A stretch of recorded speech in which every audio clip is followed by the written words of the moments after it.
오늘 본문 말씀 통해서 은혜 받을 말씀의 제목은 이기의 때 개입하시고 도우시는 하나님. 한번 받아하십시다. 이기의 때 개입하시고 도우시는 하나님. 우리 속담에 사돈이 논을 사면 뭐가 아파요? 배가 아프다. 그런 말이 있어요. 사돈이 논 사면 박수 쳐주고 좀 부족하면 좀 도와주고 그러면 얼마나 유대가 잘 되고 또 그 앙내가 좋고 또 은혜가 될지 모르겠지 않겠어요? 그런데 사돈이 논을 사면 왜 배가 아픈지 모르겠어요. 또 이웃이 잘 되는 꼴을 본다 못 본다? 이웃이 잘 되는 꼴을 잘 이렇게 못 보는 그런 민족성이 우리에게 있습니다. 그런데 이런 종류의 사람들이 우리나라에만 있는 것이 아니라 유대인들에게도 있었나 봅니다. 창세기를 보면 구약시대 때도 자기가 드린 제사는 안 받아주시고 동생이 드린 제사만 받아주셨다고 동생을 시기하고 질투해서 끝내는 돌로 쳐 죽이는 그런 일도 있었습니다. 이런 일들이 구약시대에만 있었고 신약시대에도 있었고 요즘에도 마찬가지입니다. 예수님을 잘 믿지 않고 옛사람이 강하면 강할수록 시기와 질투심을 더욱더 강해져서 시기의 대상을 막 죽이고 싶어 합니다. 오늘 본문에서도 이런 모습이 잘 나타나 있습니다. 사도 바울은 결혼하는 것도 포기하고 명예나 권세도 다 뭘로 여겼어요? 배설물로 여기고 오직 예수, 오직 생명 대신 구원자 대신 부활하신 예수 그리스도만 증거하는 일에 목숨을 건 사람입니다. 이렇게 복음만 증거하려는 사도 바울을 시기한 사람들이 있었습니다. 그래서 그 시기가 마음속으로부터 일어나서 끝내는 이런 복음만 증거하는 이런 애는 죽여버려야 되겠다. 그래서 죽이기 전에는 먹지도 않고 마시지도 않겠다고 아주 작정한 사람이 한두 명이 아니고 몇 명이었다고요? 40명이나 되었다. 12절에 오늘 본문 12절에 그렇게 말씀하고 있습니다. 한번 보고 가실까요? 12절 같이 보도록 하겠습니다. 시작. 날이 새매 유대인들이 당을 지어 맹세하되 바울을 죽이기 전에는 먹지도 아니하고 마시지도 아니하겠다 하고 그렇습니다. 유대인들의 열성당원 40명은 날이 섰을 때 맹세를 하겠어요. 손 다 내고 야 우리 바울 죽이기 전에는 먹지도 않는다 마시지도 않는다 맹세를 한 겁니다. 이와 같이 맹세한 자가 몇 명이라고요? 40명이었습니다. 그래서 그들은 바울을 죽이려는 음모를 꾸몄습니다.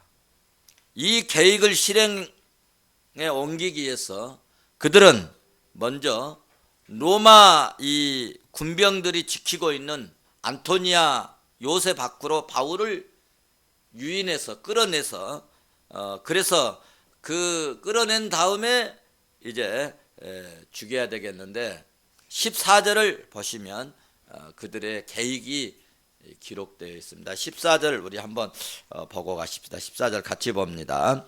대제사장들과 장로들에게 가서 말하되 우리가 바울을 죽이기 전에는 아무것도 먹지 않기로 맹세하였으니 15절 이제 너희는 그의 사실을 더 자세히 물어보려는 척하면서 공회와 함께 천부장에게 청하여 바울을 너희에게로 내려오게 하라. 우리는 그가 가까이 오기 전에 죽이기로 준비하였노라 하더니 이렇게 바울을 이제 안토니아 이제 요새에서 끌어내서 영내로 들어가기 전에 중간에 테러해서 죽여버리자. 이렇게 한 사람들이 약 40명이 이제 있었는데, 이들이 그럼 어떻게 끌어낼 것인가 할 때 우리가 뭔가 좀 자세히 좀 더 알아볼 것이 있으니까 우리한테 좀 바울 좀 보내주십시오. 그렇게 계획을 꾸몄다는 것입니다.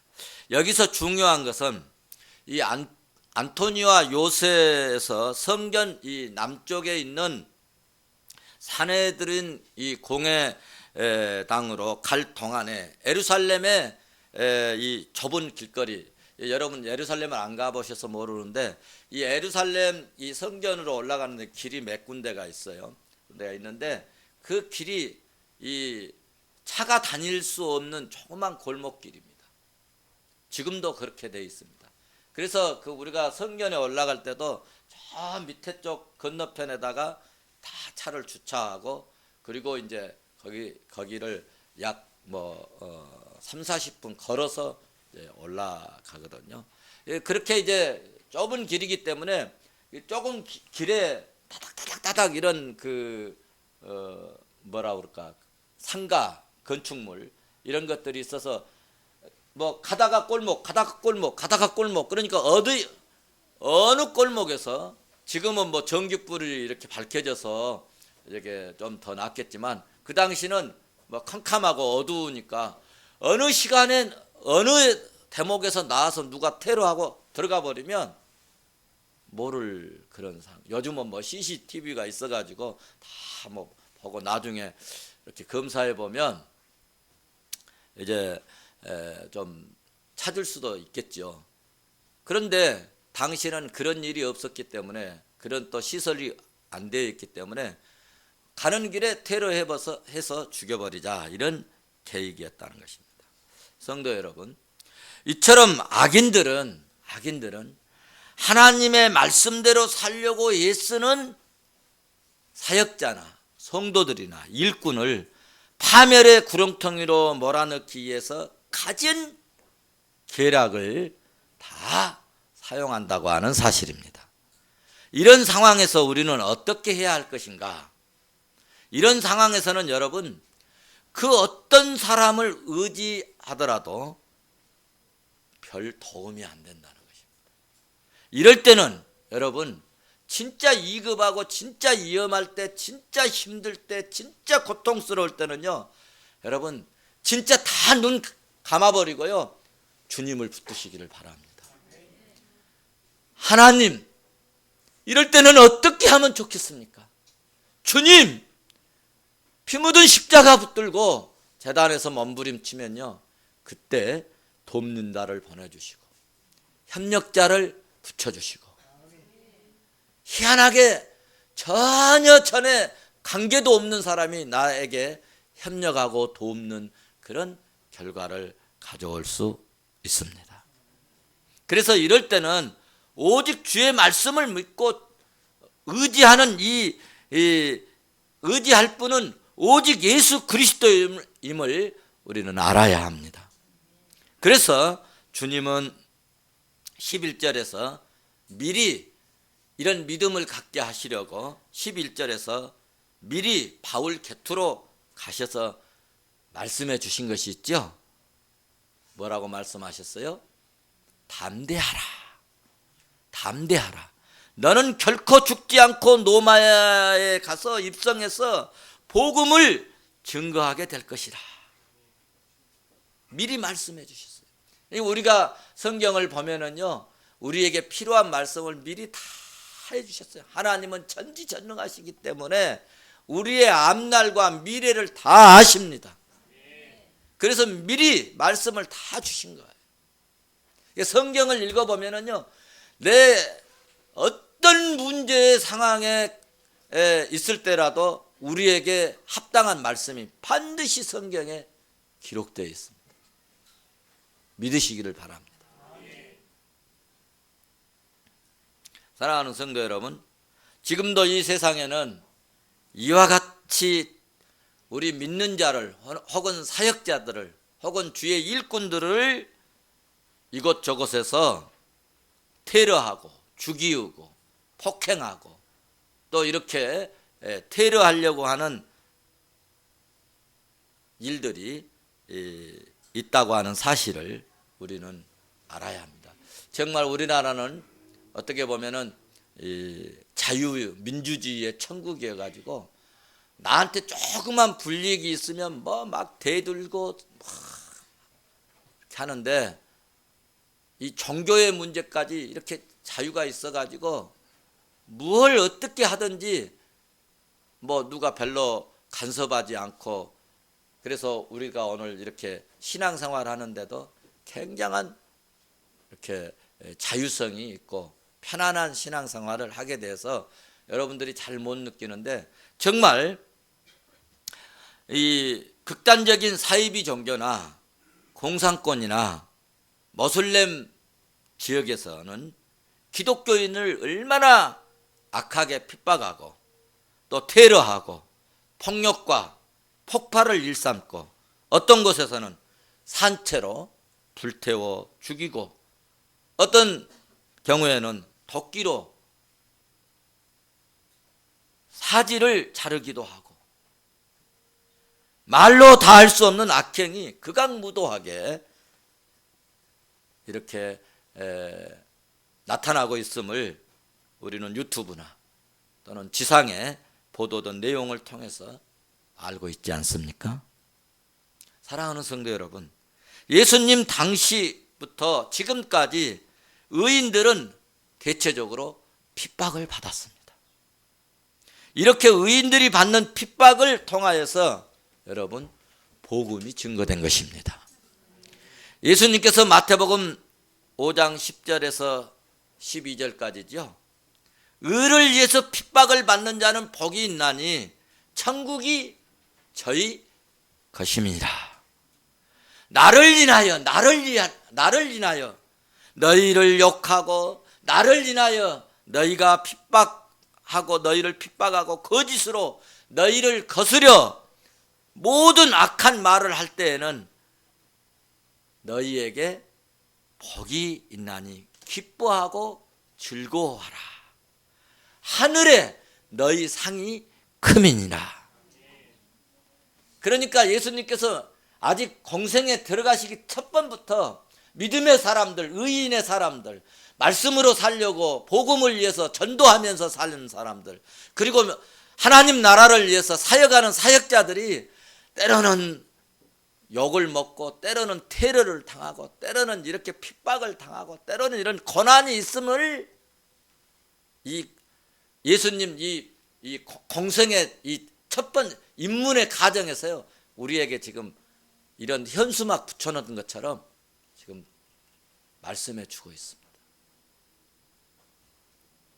그러니까 여러분 교회 일 하시다가 누가 조금 뭘 말한다고요? 그거 여러분 이게 주의 일 하다 보면 어쩔 때 저도 뭐 주보를 이렇게 예를 들어서 뭐 우리 뭐 최명숙 권사님이 혹시 병원에 입원하셨다. 일주일 됐는데 입원하셨다고 광고를 내드려야 되잖아요. 우리 권사님 병원에 입원하셨습니다. 기도해 주세요. 예를 들어서 내야 되잖아요. 그런데 광고를 내다 보면 깜빡 잊어버릴 때가 있어요. 순간. 그럼 못 낼 때가 있는 거야. 그러면 어떤 분들은 내가 이렇게 일주일 동안은 병원에 입원했는데도 세상에 광고도 하나 안 내줬다고. 나 이런 교회는 안 다닌다고.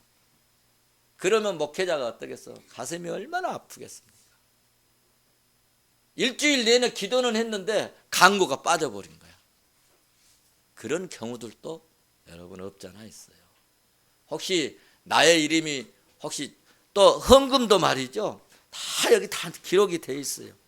다 기록이 돼 있는데 제가 부목사로 어떤 교회에 있을 때 보니까 하필 어떤 분이 이름이 빠진 거야.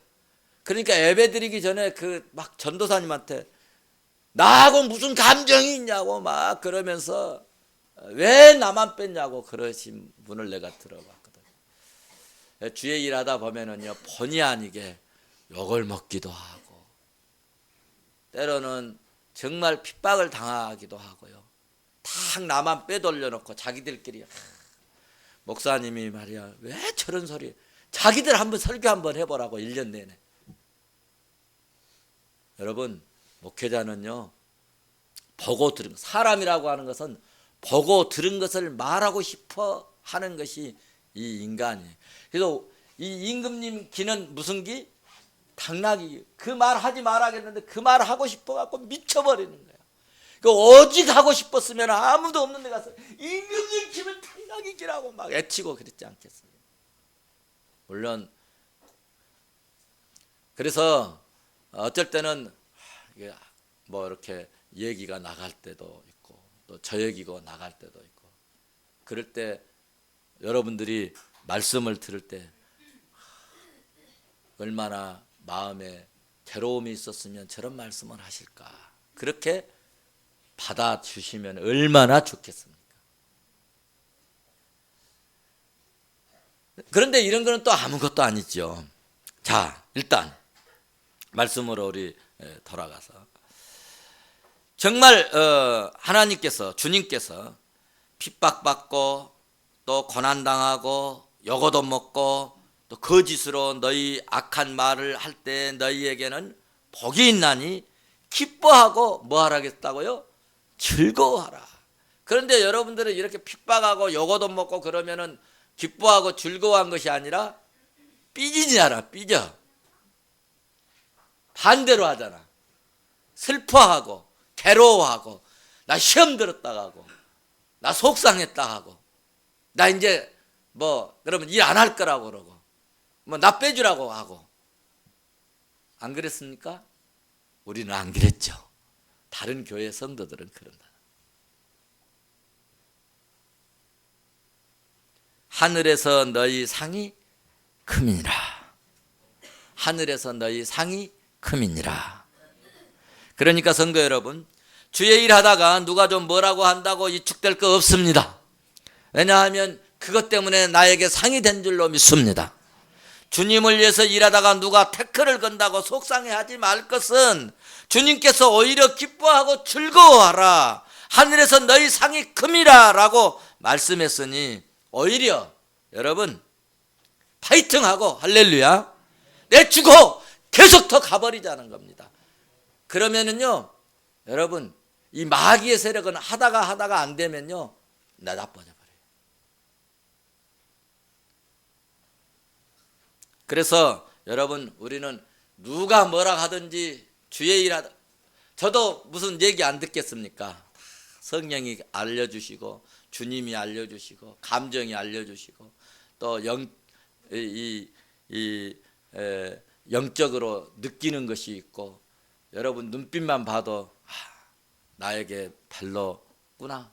말씀을 듣는 태도를 봐도 이거는 목사님이나 잘하세요 하는 것이 있고 어떤 분은 말씀을 막 스펀지가 물을 빨아 당기는 것처럼 말씀을 받는 분이 있고 어떤 분은 당신은 말하시오 나는 주무실랍니다 하고 눈 감고 쳐다도 안 보고 성경이나 뜨덕거리고 그런 분이 있는가 뭐 별 다 있잖아요. 그런 것 이 생각하면요 터져버립니다. 터져버려요. 저처럼 성질 급하고 저처럼 막 이 다혈질이 있던 사람은요 머리 깨져버려요. 그런데 주님이 다스려 주시는 거예요. 주님이 다스려 주시는. 그래서 우리는 이렇게 힘들고 어려운 또 내가 듣기 싫어하는 그런 욕 먹을 때요 내가 주의 일하다 그랬지 내가 무슨 내가 잘 살려고 그랬냐 내가 주의 일하다가 이런 소리 들은 것 주여 감사합니다 하고 오히려 나에게 주신 십자가다 생각하고 주님 십자가 메고 전진할 수 있기를 주의 이름으로 축원합니다. 우리 그리스도인들이 힘든 것이 없고 고난이 없으면 여러분 이 세상은 변화되지 않는다는 것을 꼭 기억하시기를 바랍니다. 교회에서도 힘든 것 없이 그냥 교회 다닌 사람들만 있다가 하면요 교회 발전 없습니다. 여러분 중에는요 정말 힘들게 신앙생활 하는 분이 있어요. 애물을 들여도 힘들게 하는 분이 있어요. 힘 전혀 안 드는 분들이 다 있다면은요, 교회의 부흥, 교회의 발전, 교회의 전진 없습니다. 하나님께서는 일꾼에게 핍박하고 일꾼들에게 여러분 잔소리하는 자들에게 복 주시는 것이 아니라 일하고 핍박당하고 힘들게 일하는 자들에게 하늘의 은혜를 내려주신 줄로 믿습니다. 그러므로 힘들어도 신앙생활 잘하고 힘들어도 섬기고 힘들어도 여러분 선교하는 일에 열심을 낼 수 있기를 주의 이름으로 축원합니다. 자, 그러면 사도 바울이 이런 죽음의 위기를 어떻게 벗어나고 하나님께서 어떻게 도우시는지를 한번 살펴보도록 하겠습니다. 사도 바울은 이런 위기가 있음을 전혀 알지 못했어요. 그런데 16절을 보시면 바울의 생길이 이러한 음모가 있다는 사실을 가르쳐 줍니다. 여러분들도 제가 힘든 일 어떤 위기가 있을 때는요, 좀 와서 가르쳐 주시면 바울의 생길 같은 하나님의 사람이 될 줄로 믿습니다. 자기들끼리는 이야기 다 해놓고 나만 딱 안 들리게 하고 목사님한테 하고 말이죠. 목사님한테 들어가면 안 될 말을 왜 자기들끼리는 하냐고. 그렇잖아요? 안 해야지.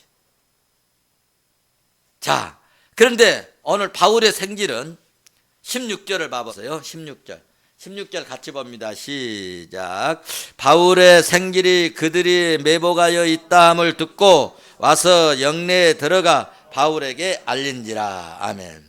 사랑하는 성도 여러분, 여기서 중요한 사실 하나는 하나님께서 바울이 죽임을 당할 수 있는 이 엄청난 위기에 처해 있을 때 하나님이 개입하셨다고 하는 사실입니다. 사람들이 생각지도 못한 방법으로 그 죽음의 위기에서 벗어나게 하시고 죽을 수밖에 없는 상황에서 건져주시는 이 사건을 우리 한번 이제 살펴보자는 거예요. 어떻게 바울의 생기를 통하여 알게 하고 이런 음모의 소식들은 바울을 백부장을 통하여서 이제 천부장에게 가서 이런 음모가 다 보고하도록 그렇게 얘기를 합니다. 그 보고자를 바울의 생기를 하나님이 들어서 사용하셨는데 20절, 그래서 20절 21절 한번 보고 가십시다. 같이 보십니다. 시작. 대답하되 유대인들이 공모하기를 그들이 바울이 자세한 것을 묻기 위함이라 하고 내일 그를 데리고 공회로 내려오기를 당신께 청하자 하였으니 당신은 그들의 청함을 따르지 마옵소서. 그들 중에서 바울을 죽이기 전에는 먹지도 않고 마시지도 않기로 맹세한 지 40명이 그를 죽이려고 숨어서 지금 다 준비하고 당신의 허락만 기다리나이다 하니. 예. 이 꼼수가 다 들통이 났다는 거예요. 여러분, 하나님 앞에 꼼수 쓰지 마세요. 노예에서도 제가 가끔 그런 이야기를 합니다. 아유, 꼼수 쓴 거 다 들통나요. 절대로 꼼수 쓰지 맙시다. 여러분, 여기 이제 이 음모가 다 들통이 났어요. 천부장에게 다 보고가 됐습니다.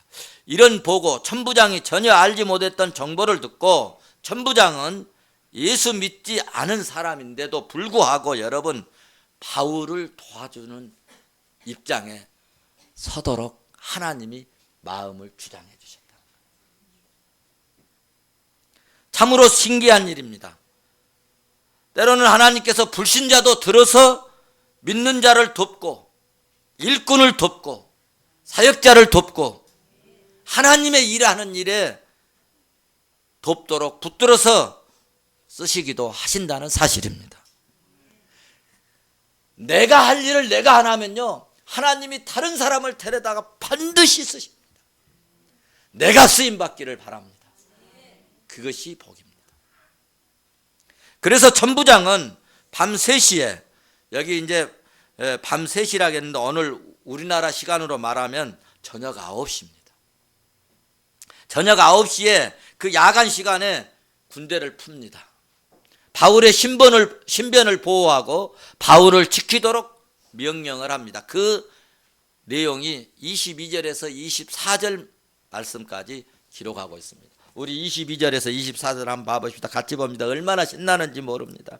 시작. 이에 천부장이 청년을 보내며 경계하되 이 일을 내게 알렸다고 아무에게도 이르지 말라 하고, 백부장은 불러 이르되 밤 3시에 가이사랴까지 갈 보병 200명과 기병 70명과 창병 200명을 준비하라 하고, 또 바울을 태워 정독 벨리스에게로 무사히 보내기 위하여 짐승을 준비하여 명하여. 네, 여러분 보십시오. 지금 바울이 지금 어떻게든지 지금 궁전 안에, 여러분 오늘 우리로 말하면 헤롯궁 안에 청와대에 들어가서 지금 복음을 증거하고 싶은데, 하나님께서요 자동문을 열어서 지금 자기가 가도 힘든데 보병 몇 명? 200명. 바울을 지켜주려고 하는 사람이 200명. 그리고 짐승에 걸어가도 지금 걸어가기만 해도 좋은데 짐승에, 그러니까 오늘로 말하면은 벤츠 한 대 빼준 거예요 지금. 상상을 초월하는 일입니다. 상상을 초월하는. 야간을 틈타서 바리새인과 제사장들이 전혀 눈치채지 못하게 하고, 모든 일과가 끝나고 다 퇴근시킨 후에 밤 9시에 바울 한 사람을 이동하기 위해서 보병 200명, 기병 70명, 옛날 성경에는 마병이라고 그랬어요. 말이 있다는 거죠. 창병, 창을 들고 지켜줄 사람, 창병 200명을 도합 몇 명입니까? 470명. 바울 하나를 보호해 주려고 천부장이 470명의 군대를 자기가 탁 동원시켜버린 거예요. 여러분, 사람의 힘으로 되겠습니까 이게? 나는 이 말씀을 준비하면서 세상에 하나님이 이렇게 역사하시는구나, 이렇게 역사하는구나.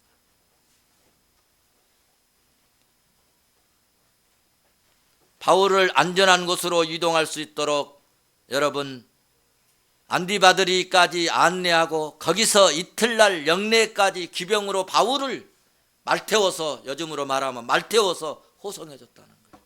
치러다 줬어요. 사랑하는 성도 여러분, 한번 생각해 보십시오. 일반적으로 어떻게 이런 일이 있겠습니까? 그런데 여러분, 기도하고 믿는 자에게는 이런 일이 있을 수 있다는 말씀입니다. 왜냐하면 하나님이 하시기 때문입니다. 주님이 하시기 때문입니다.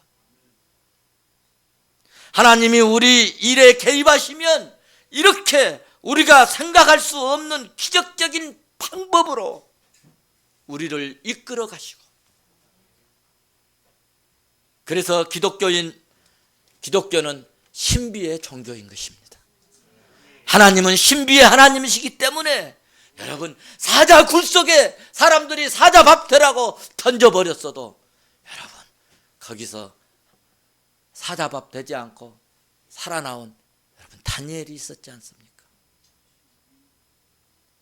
불태워 죽여버리려고 풀무불 속에, 보통 불보다 7배나 강한 그 풀무불 속에 집어 던졌지만 머리털 하나도 걸리지 않고 살아난 사람이 있잖아요. 사드락이, 메삭이, 아벳느고 살아나가지고 각도의 방백이 됐어요. 요즘으로 말하면 포로병인데 각 지역의 도지사가 돼버렸어요. 누가 역사하시니까? 하나님이 개입하시기 때문에. 하나님이 개입하시면 기적 같은 역사가 일어납니다. 종으로 팔려간 요셉을 여러분 애굽의 국무총리로 만들어버렸어. 누가? 하나님. 상자 속에 담겨가지고 물로 때려나간 아이를 사람들은 아이고 저러면 어떻게 할까, 저 아이 어떻게 살기나 하면 어떻겠습니까? 그런데 그 아이가 궁전에서 살아서 이스라엘 민족을 이끌어내는 출애굽의 지도자가 될 줄을 누가 상상이나 했겠습니까? 그런데 하나님이 하시면 된다는 거예요. 하나님이 개입하시면 이기가 기회가 될 수 있습니다. 극도로 어려운 상황이 여러분 기적을 체험할 수 있는 것입니다. 오늘 여러분은 기적의 하나님을 얼마나 신뢰하고 계십니까? 아직도 인간적인 생각으로 가득 차 있지는 않습니까? 금년에 다가기 전에 전능하신 하나님을 온전히 믿고 기적의 하나님을 의지해 보고 싶지는 않으십니까? 온전한 11조, 건축헌금, 선교헌금 한번 평생 동안 내가 잘해보겠다고 그런 결단은 해볼 생각은 없으십니까? 내일 모레 우리 신년도를 맞이합니다. 첫 열매를 드리는 그런 섬기는 일에 아직도 계산만 하는 것은 아닙니까? 저도 여러분 우리 교회가 아무 일 않고 가만히 있으면 돈 별로 안 들어가고 그래서 재정이 좀 풍족해지면 아유 목사님 사례비도 좀 더 드립시다 하고 좀 사례비도 좀 더 받을 수 있다는 생각이 없는 것은 아닙니다. 그런데 그렇게 하면 하나님이 우리 교회에 들어서 쓰시지 않습니다. 힘들게 일하고 여러분 고통스럽게 수고할 때 하나님이 역사하시고 하나님이 일하다가 지쳐 쓰러질 때 주님이 개입하시고 바울을 도우신 하나님이 우리를 도우시고 우리의 자녀들을 지켜주시고 까마귀를 통하여 먹이시고 입히신 그 하나님이 우리를 먹이시고 입히시고 공급해 주시고 건강 문제, 직장 문제, 사업 문제, 우리 자녀들 혹은 나의 진로 문제 하나님이 개입하셔서 우리의 생활보다 우리의 생각보다 훨씬 더 좋게 해 주실 것을 저는 확신합니다.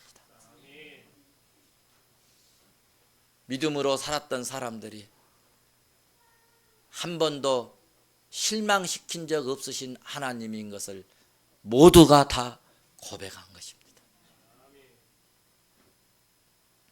말씀을 맺겠습니다. 오늘 말씀을 끝부분에 보면은요, 이르되 너를 고발하는 사람이 오거든 내 말을 들으라 하고 헤롯궁의 그를 지키라 명하니. 어디까지 갔습니까? 바울이 어디까지 갔어요? 헤롯궁에까지 갔어요. 헤롯. 다시 말해서 궁경까지 들어갔다. 할렐루야. 자기 발로 짐승의 태움을 받아서. 하나님은 위기의 때에 개입하셔서 우리의 생각을 상상할 수도 없는 일들을 하나님께서는 이끌어 가시는 전능의 하나님이신 줄 믿습니다. 한번 받아서 하십시다. 위기 때 개입하시고 위험할 때 건져주시는 하나님. 기도하시겠습니다.